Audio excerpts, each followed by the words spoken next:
Hey guys, I hope you enjoyed that intro right there. I thought I'd give the knife a little bit of time to speak for itself because as you can see it is an absolutely gorgeous knife. And now let me take time to introduce it. This right here is the Lil Thylacine made by GRAY. I know, very weird name, but very cool knife. And GRAY makes custom handmade knives based out of Tucson, Arizona. And I want to give you a little backstory about how I discovered Casey. I actually stumbled him walking across the tables at Blade Show, and it was very cool, and I've actually picked this up at Blade Show, and got a very cool deal on it. He's a sweet guy, and it was awesome to be able to walk around Blade Show and come across some guy I've never even met before, never seen any of his work, pick it up, and also happen to find out he's only like 100 or 200 miles away from me, just south in Prescott, Arizona. in Tucson, Arizona. So very, very cool aspect to think about, the exposure that a knife show like Blade Show provides, and that's pretty cool, pretty dope, and definitely beneficial for smaller knife makers like Mr. Gray here. Now let's go over a little bit about this knife. Like I said, it is called the Lil Thylacine, and as I remember him describing it, it is named after a wild cat in ancient Egypt. Alright, so like I said, weird name, sweet knife. And he makes a lot of different variations of this. This obviously is a dressier model featuring shredded or marbled carbon fiber bolster with a lightning strike copper carbon fiber scale. And obviously you can see the fit and finish right there on the camera without me even have to zoom that in. It is perfect, like no lip whatsoever, and that goes same thing for the scales here. He's machined this or hand worked this down extremely well. Next we'll go over to the scale material. As you can see there, it has these hefty scales, and they're actually not milled or hollowed out at all, so it does have a substantial bit of weight to it, and these scales are titanium.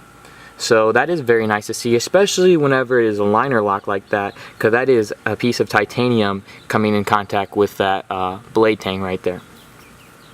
The blade, obviously, as you can see, is gorgeous with wonderful satin grinds, matched with a polished wedge and horizontal grind flats. Another feature I like a lot is his maker's mark. You see right there, it's a very simple GRAY. You know, a little space in between the GR and the AY, but that's a signature, I think, of his. And I like the little cog logo, it's very cool. And on the reverse side, we see nothing at all, and that gives the knife a very nice, clean, custom look, and I think that's smart of him. Very smart. Another detail I want to go over about GRAY is that he was actually one of the makers noted by Nick Shabazz, which if you're not familiar with Nick Shabazz, I'm sure you are, noted by Nick Shabazz after Blade Show. And I picked this up before Nick made that video, so it was really cool to see something that I also thought was cool Nick mentioned for nice quality. And let me just say, me and Nick both got an eye for quality because this thing is superb, especially for the prices that he's releasing these at. Most of these knives are released at a price under what most productions are costing nowadays, and that's impressive, especially for the work and materials provided. As I could see, gorgeous materials, Damascus clip that I happened to glaze over without even mentioning, polished to an absolute perfection, combined with titanium standoffs, anodized titanium screws, and a copper pivot, actually, which is different. You don't see that a lot, and mine's actually developing a bit of a patina, which is super cool. And that's something I hope that you guys can tell looking at this knife, is that it wasn't just pumped out for being a knife. There is a bit of aesthetic beauty put into this one as well. You know, with the copper matching with the copper lightning strike carbon fiber, the blue matching with the Damascus, you know, definitely well thought out by Mr. Gray. The blade is no slacker either. It rides on very fast cage bearings and is a nice, very sharp, gorgeous piece of S30V. So definitely no complaint there. You know, it's not some crappy steel and that's why he's making these cheap. You know, this is still nice steel, and it's all hand worked as well. You can kind of see that in the grinds. They're not perfect, like they're not 100% perfect, but they're still very cool. And that's actually one of the features I like about this knife, is that it's not 100% machine executed and perfect. You can see a bit of the handwork and artisanship that went into creating this knife, and as a knife collector, that's something I can appreciate, because this is actually my very first custom that I own personally. Full custom, handmade, and I'm honored to say the guy lives, you know, just a town or two down from me.